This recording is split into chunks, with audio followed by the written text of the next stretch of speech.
The sirens screamed through the quiet streets of Coral Springs, Florida. It was an unusually cold evening for May, and the soft hum of streetlights cast eerie shadows over the neatly trimmed lawns. Neighbors stood on their porches, watching in horror as red and blue lights danced across their houses.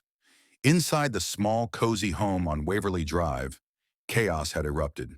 A teenage girl lay sprawled across the kitchen floor, blood pooling beneath her. A single gunshot wound to the chest had ended her life in an instant. Standing just a few feet away, clutching a smoking Glock 19, was her mother, Madeline Carter. She didn't cry. She didn't scream. She simply stood there, frozen in place, as if her mind had shut down. When the officers stormed in, weapons drawn, they found a woman who seemed to have already surrendered to fate. Hands trembling, she slowly raised them in the air. "I had no choice," she whispered. She was a monster. By the next morning, the entire state of Florida was buzzing with the news. "Florida mom shoots teen daughter in cold blood," screamed the headlines. 17-year-old victim found dead in family home. Mother confesses. Reporters swarmed the quiet community, desperate for details. Who was Madeline Carter, and what could drive a mother to kill her own child? Detective James Holloway, a seasoned investigator with 20 years in homicide, was assigned the case. Known for his sharp instincts and relentless pursuit of the truth, Holloway had seen it all, but something about this case felt wrong. The state was ready to put Madeline away for life. The evidence was damning. A dead teenager, a smoking gun, a confession. The prosecutor wasn't going to waste time. He wanted to make an example out of her. But Holloway had learned one thing in his years on the force. Nothing was ever as simple as it seemed. Madeline Carter was a well-respected woman in her community, a single mother who had worked 2 jobs to raise her daughter, Haley. She had been a school nurse for years, beloved by students and parents alike. She had no criminal record, no history of violence. Haley Carter, by all accounts, was a normal teenager, a straight-A student, cheerleader, volunteered at animal shelters. She had friends, a loving mother, and a promising future. So why would her mother shoot her? Detective Holloway sat across from Madeline in the dimly lit interrogation room. Her hands were still cuffed, her expression blank. "You said you had no choice," Holloway started, voice calm. "Tell me what you meant by that." Madeline exhaled sharply. "You wouldn't believe me. Try me." She lifted her gaze, eyes filled with something Holloway couldn't quite place. Fear, guilt, a twisted sense of justice. "I found out who she really was," she said, voice barely above a whisper. "I found out what she had done." Holloway leaned in. "And what did she do?" Madeline hesitated, then swallowed hard. "She was a killer." Silence filled the room. Holloway stared at her, waiting. "You're saying your daughter murdered someone?" Madeline nodded. "Who?" She pressed her lips together, as if forcing herself not to cry. "I don't know how many." The air in the room shifted. Detective Holloway had walked into that interrogation, believing this was an open and shut case. Now his gut told him otherwise. "Prove it," he said. Madeline lifted her hand and still cuffed. "Check her things, her laptop, her phone. There's a box under her bed. You'll see." Holloway knew the case was supposed to be simple, but the moment he left that room, he had already decided. He was going to dig, and what he found would change everything. Detective James Holloway wasn't the kind of man to chase ghosts. He believed in facts and cold, hard evidence. A mother shooting her daughter was a straightforward case, but Madeline Carter's words had planted a seed of doubt in his mind. She was a killer. Holloway left the interrogation room with a gnawing unease. If Madeline was telling the truth, then this case was far from over. If she was lying, then she was either insane or desperately trying to justify the unjustifiable. He needed answers. By nightfall, a warrant was secured, and Holloway, along with Officer Dana Briggs, arrived at the Carter residence. The house was still an active crime scene. Yellow tape stretched across the doorway. Blood had dried on the kitchen tiles, a grim reminder of the horror that had unfolded hours before. Holloway stepped over the threshold, his eyes scanning the home. It was warm, lived in. Photos lined the walls, mother and daughter smiling, laughing. There was no sign of the chaos that had supposedly lurked beneath. "Where do we start?" Briggs asked. Holloway exhaled. Her bedroom. Upstairs, Haley's room was pristine. A teenage girl's sanctuary, fairy lights hanging over the bed, an open textbook on the desk, perfume bottles lined neatly on a dresser. Nothing about it screamed murderer.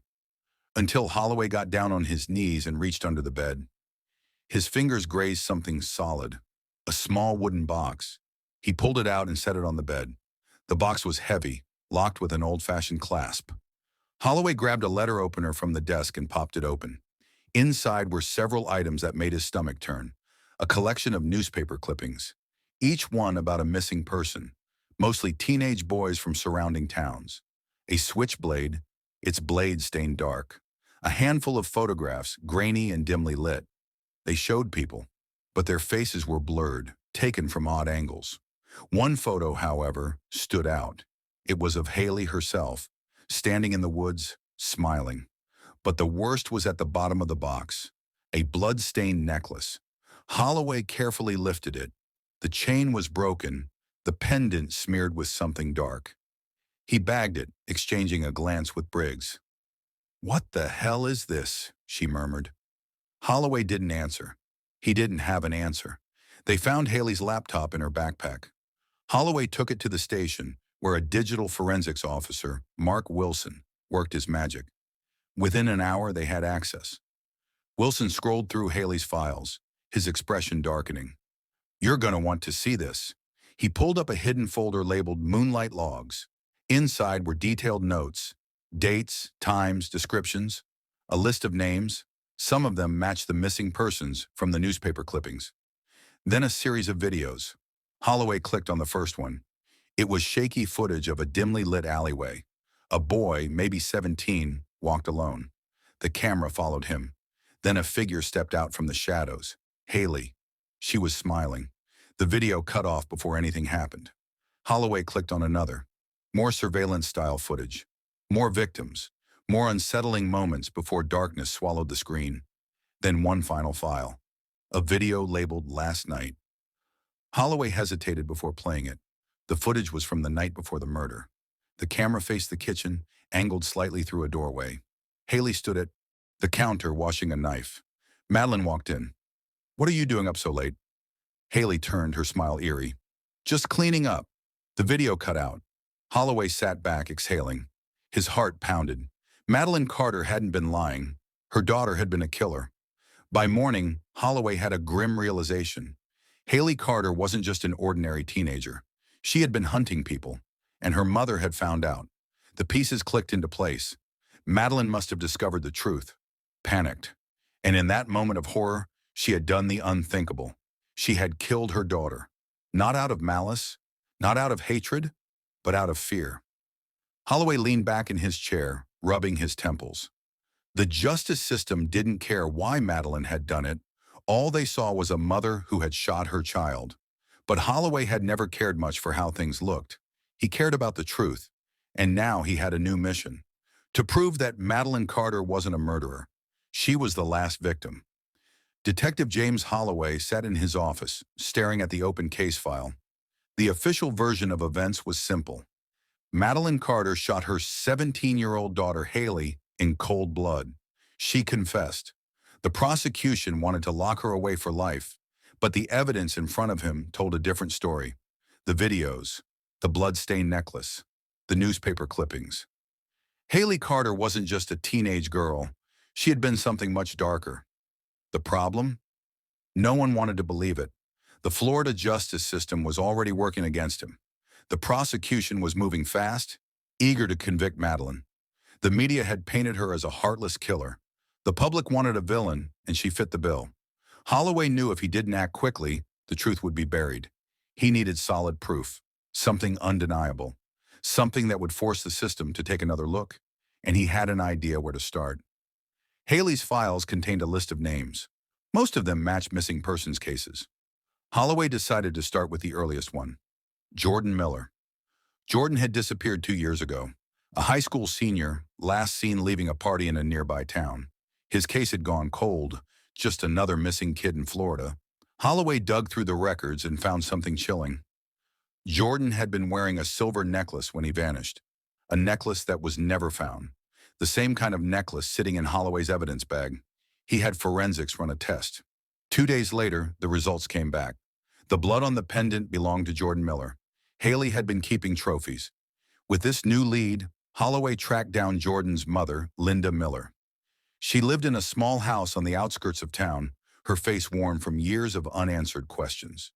When she saw Holloway at her doorstep, her hands shook. "Did you find him?" Holloway hesitated. He couldn't give her closure. Not yet. "We found something that belonged to him," he said gently. "We believe your son may have been the victim of a crime." Linda's eyes filled with tears. "I always knew something bad happened.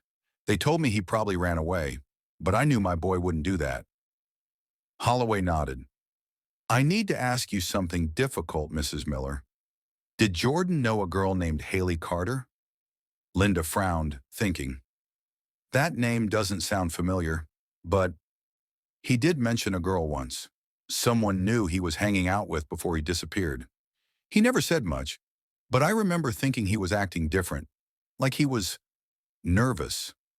Holloway's gut twisted. Jordan had been Haley's first victim, and no one had noticed.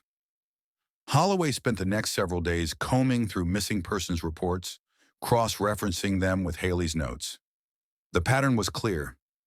All of Haley's victims had one thing in common. They were loners, kids who wouldn't be missed right away. She had been careful, smart. No bodies had ever been found, which meant there was still one big question. Where were the remains? Holloway went back through Haley's photos. One in particular stood out, the grainy image of her standing in a wooded area, smiling. He enlarged the photo, searching for clues. Then he saw it, a tree, a specific type of tree with twisted, gnarled branches. He had seen that tree before.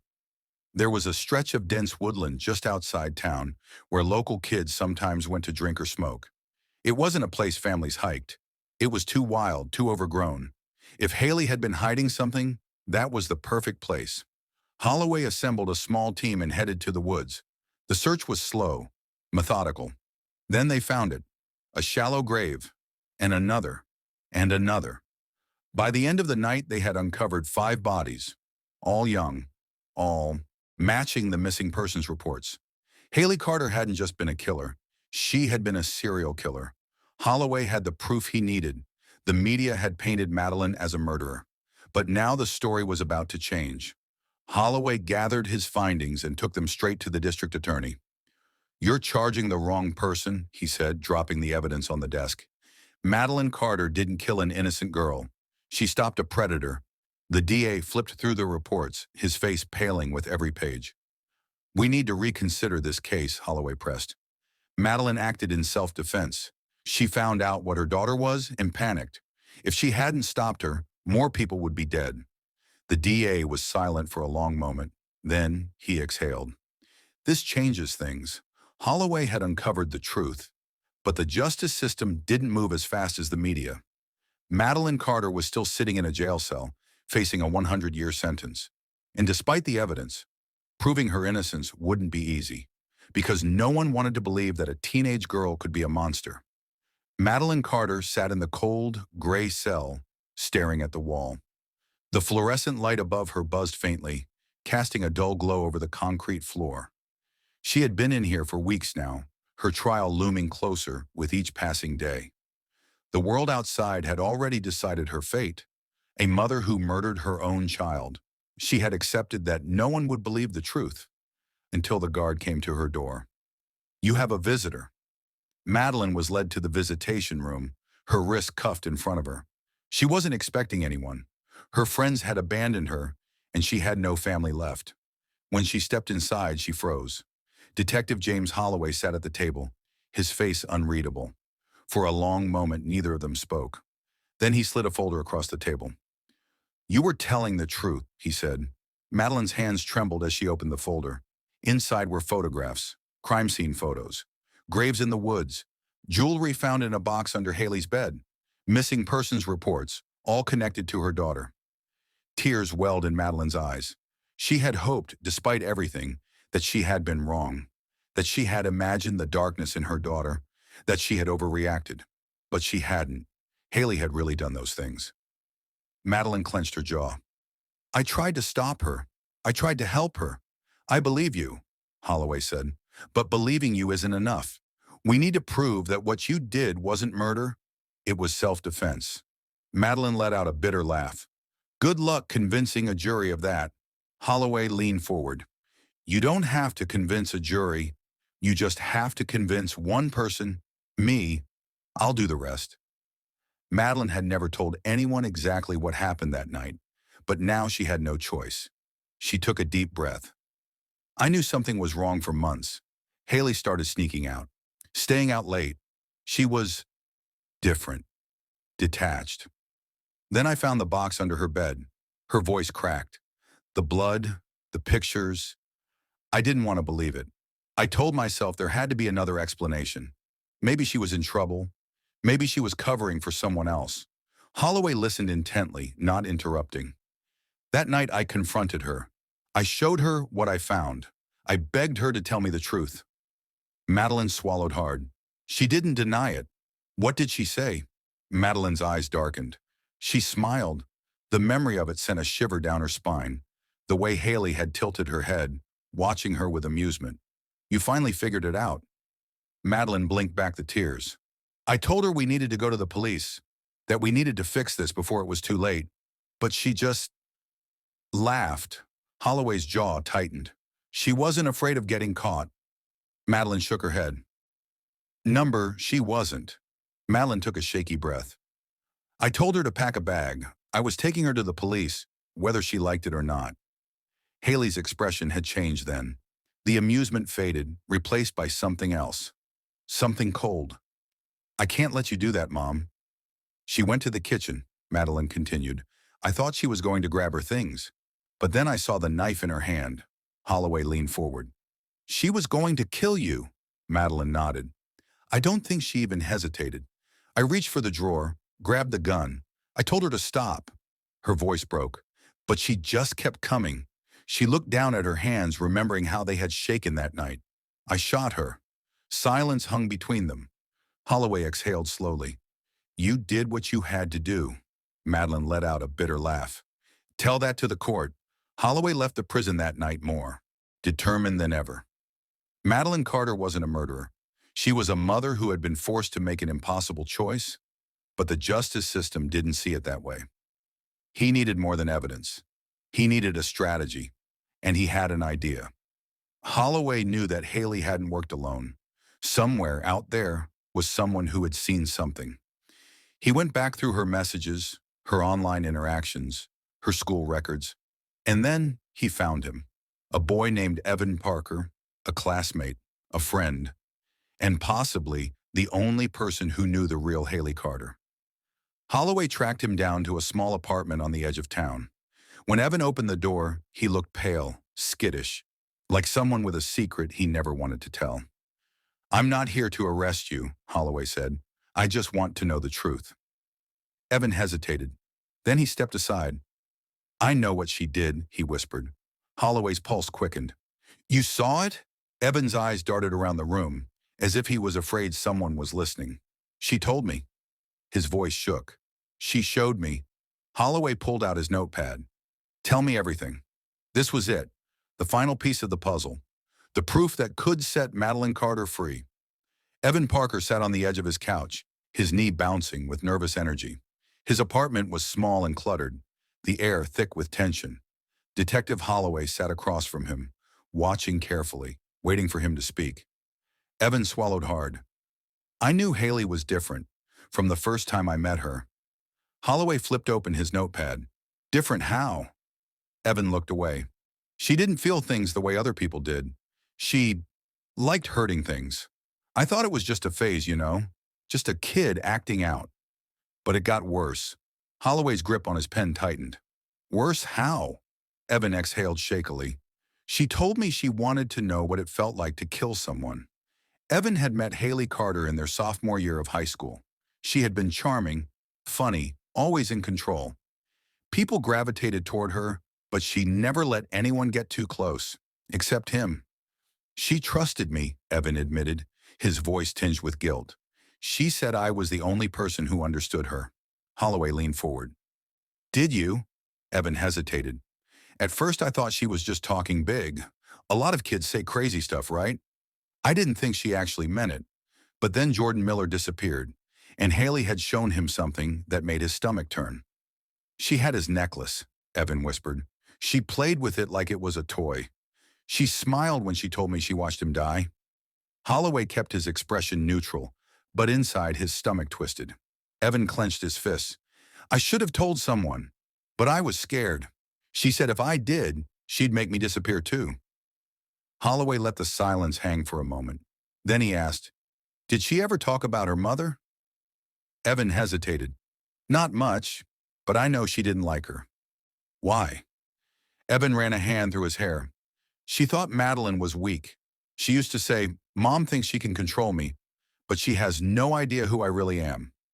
The night Madeline Carter shot her daughter, Evan had been with Haley earlier that day. She had been restless, excited about something. She told me she was tired of pretending, Evan said, his voice hollow. She said she was finally going to handle her mother. Holloway's pulse quickened.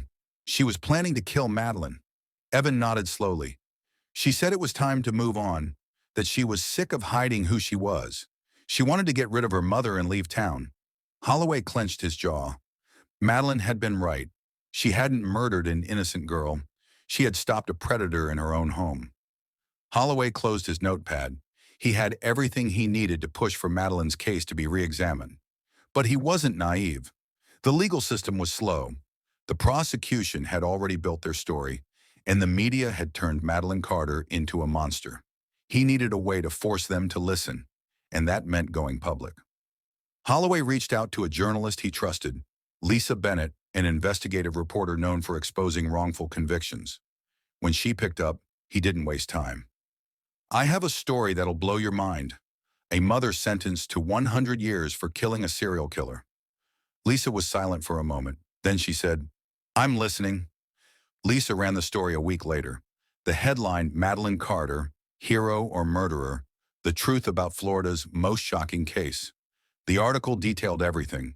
The missing persons, the hidden trophies, the graves in the woods, and Evan Parker's confession. And just like that, the world saw Madeline Carter in a new light. The public outcry was immediate. People demanded the case be reopened. The prosecution could no longer ignore the truth. 2 weeks later, Holloway received a call from the district attorney. We're reviewing the case, the DA admitted. We may have made a mistake. Holloway's jaw tightened. A woman has been sitting in prison for saving her own life. Fix it. The DA sighed. We'll see what we can do. Holloway hung up, feeling the weight of the fight ahead. This wasn't over, but for the first time there was hope. The courtroom was packed.